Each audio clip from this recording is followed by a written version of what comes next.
Bismillahirrahmanirrahim. Assalamualaikum warahmatullahi wabarakatuh. Saya Siti Masita Syafiah binti Mausal alias Musa dengan nombor metrik 2251091. Hari ini saya akan membentangkan ulasan kes bagi kes Jumaton dan satu lagi lawan Raja Hizaruddin tahun 1998 6 MLJ 556. Pendahuluan, kes ini melibatkan pertikaian pembahagian saham syarikat iaitu syarikat milik Allahyarham Raja Nongcik bin Raja Ishak, seorang ahli perniagaan selepas kematiannya pada 10 Februari 1994. Pertikaian timbul apabila sebahagian waris mendakwa bahawa saham yang didaftarkan atas nama salah seorang waris sebenarnya merupakan harta peninggalan si mati dan sepatutnya dibagikan mengikut hukum faraid. Kes ini seterusnya mencetuskan persoalan bidang kuasa Mahkamah Syariah dalam perkara berkaitan pentadbiran pusaka. Seterusnya adalah fakta kes. Fakta kes ini bermula selepas kematian Allahyarham Raja Nongcik bin Raja Ishak pada tahun 1994. Beliau meninggalkan 12 orang waris yang terdiri daripada 2 orang balu dan 10 orang anak.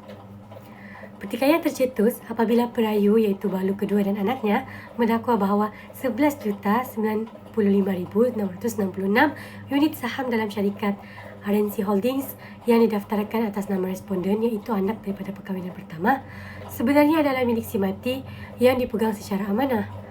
Perayu memfailkan tuntutan di Mahkamah Syariah supaya saham tersebut diisytiharkan sebagai harta pusaka untuk dibagikan mengikut faraid. Namun, pada masa yang sama, Mahkamah Tinggi Sivil telah melantik Amanah Raya Berhad sebagai pentadbir harta pusaka si mati. Perayu memfailkan tuntutan di Mahkamah Syariah untuk mengisytiharkan saham itu sebagai harta pusaka. Seterusnya, bagi isu-isu kes pula, isu pertama adalah sama ada Mahkamah Syariah mempunyai bidang kuasa membicarakan kes ini.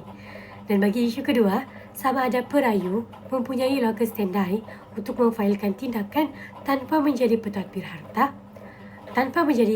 harta pusaka atau mendapat wakalah daripada semua waris. Keputusan kes bagi isu-isu tersebut, bagi keputusan kes yang pertama, Mahkamah Rayuan Syariah sebulat suara memutuskan untuk menolak rayuan perayu dan mengekalkan keputusan mahkamah yang sebelum ini dengan alasan utama iaitu adalah tidak mempunyai bidang kuasa membicarakan perkataan yang berkaitan dengan probit dan pentadbiran harta mengikut peruntukan perlembagaan. Dan bagi isu yang kedua, keputusan kesnya adalah mahkamah juga memutuskan bahawa perayu tidak mempunyai logos standby. Ini kerana selagi pentadbiran harta belum selesai, waris tidak mempunyai hak milik mutlak ke atas saham tersebut. Dan bagi alasan penghakiman kedua-dua keputusan kes tadi, bagi isu yang pertama, di bawah jadual ke-9 Perlembagaan Persekutuan Senarai 1 iaitu Senarai Persekutuan, urusan probit dan pentadbiran adalah di bawah kuasa Mahkamah Sivil. Mahkamah Syariah hanya berkuasa menentukan hukum berkaitan faraid, bukan menguruskan aset. Dalam perbicaraan awal sebelum itu pun, keputusan kes ditentukan mengikut Seksyen 46 Subseksyen 2B Akta Pentadbiran Undang-Undang Islam Wilayah-Wilayah Persekutuan 1993 Akta 505 untuk membicarakan kes tersebut. Dan bagi alasan penghakiman, keputusan kes isu kedua pula, mengikut hukum syarak dan undang-undang sivil, waris tidak mempunyai kepentingan sah ke atas aset spesifik selagi pentadbiran harta belum selesai. Hanya pentadbir, iaitu dalam kes ini Amanah Raya Berhad, yang boleh bertindak bagi pihak harta pusaka.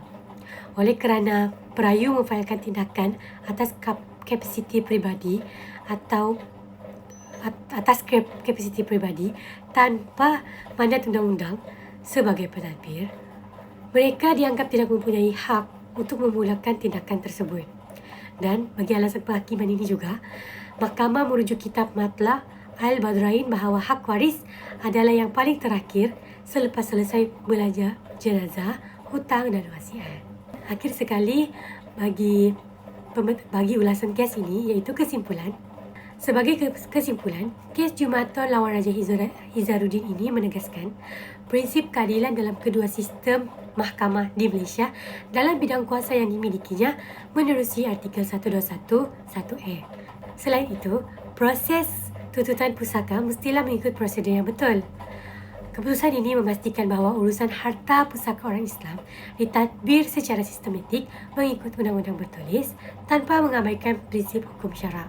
Apakah kesan keputusan bagi kes ini? Kes ini kekal menjadi rujukan utama bagi peguam dan hakim dalam menangani konflik bidang kuasa melibatkan harta pusaka di Malaysia, di mana ia menuntut waris untuk mengikuti prosedur undang-undang yang betul bagi memastikan hak semua pihak terpelihara.